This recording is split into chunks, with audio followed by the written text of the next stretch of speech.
Welcome to Super Memory for Schools. My name is PHÚT. Today, I'll introduce to you the first lesson in the 10th grade history curriculum. The appearance of mankind and the primitive human groups. What does this lesson cover? Let's look at the screen. Our lesson consists of three main contents. The first content is about archaic humans. The second content is about Homo sapiens and their creativity. The third one is about the Neolithic Revolution. Now let's start with the first section of our lesson. In the first section, we will learn about the appearance of mankind and primitive humans' life.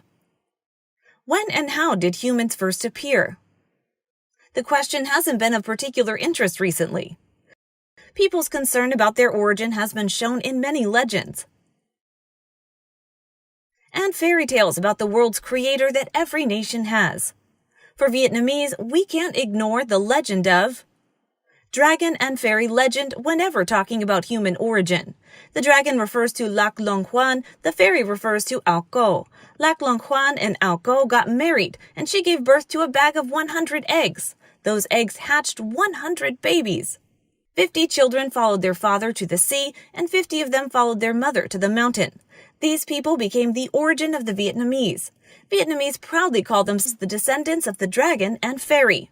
What about other nations? According to the Holy Bible, God created all living things, including two first humans on earth, Adam and Eve. What about China? For Chinese people, Pangu was the one creating heaven and earth, and Noah was the one creating mankind. Noah molded clay into human shapes, then blew a breath into them. They became alive and were able to talk and walk. Noah named them humans. What about India? Indian people believed that Brahma was the deity who created humans. These legends reflected that humans wanted to know about their origins long ago. However, due to the limited conditions at that time, people put their desire, curiosity, and interest into legends and divine stories. Nowadays, thanks to scientific development, especially archaeology and biology, scientists have proven the long-term growth of living organisms. The evolution was from lower animals to higher ones and reached its peak, which was the evolution from ape to man. Now, let's learn about characteristics of great apes. Great apes, time for appearance was 6 million years ago. Where did great apes appear? In East Africa, West Asia, and even Vietnam. About characteristics of great apes, you need to remember three features. First, ancient apes could partially stand and walk on 2 feet. Here, I use the word could partly. Second, great apes' hands could hold objects. Third, their foods were fruits and living animals. Human evolution from great apes was a long-term evolutionary process with an intermediate stage of archaic humans. So now we will look into the characteristics of archaic humans together. Where were the archaic humans found?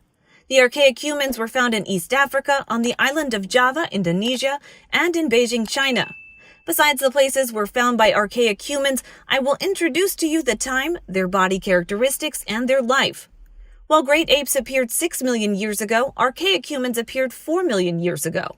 Here are some characteristics of ancient humans you need to pay attention to.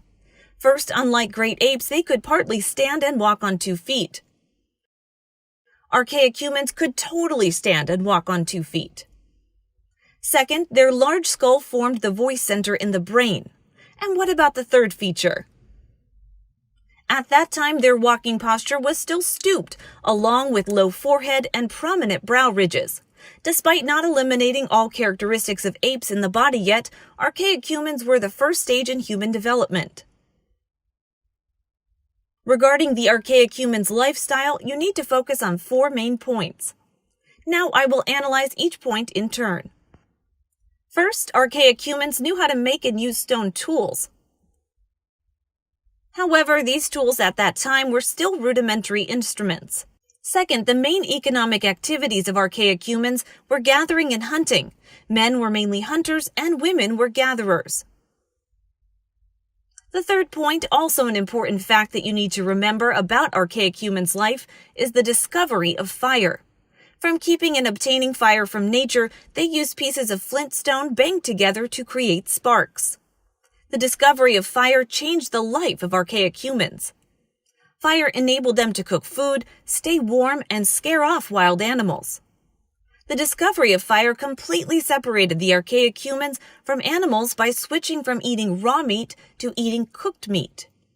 The last point I want to mention is about archaic human social organization. Archaic human social organization is primitive human groups with the leader and the labor division between men and women. Archaic people lived in large groups, including 5 to 7 families. They lived in caves, overhanging rocks, or tents made of tree branches. The social organization is called primitive human groups. After talking about the archaic human social organization, which is primitive human groups, I want to show you some pictures. In this picture, you can see that it's about the fire discovery of archaic humans. And this is about the activities of primitive human groups. So I've shown you the section, The Appearance of Humans and Primitive Humans' Life. To help you organize the knowledge I've just provided, let's look at this diagram. Pay attention to this section that we finished. So I've just introduced the archaic humans to you. Here are the main points of archaic humans that you need to remember. First, there is the origin of evolution from great apes. Second, it appeared 4 million years ago. Third is body shape. Archaic humans' shape wasn't fully evolved like modern people due to their stooping walking posture, low forehead, and brow ridges. However, they were humans. In terms of archaic humans' life, you need to remember: first, they knew how to make stone tools. Second, they knew hunting and gathering. Third, they knew how to create fire. It was a great invention of social organization of archaic humans, which was the primitive human group. It is the end of the first section. Thanks for your listening. See you again in the next video of Super Memory for School.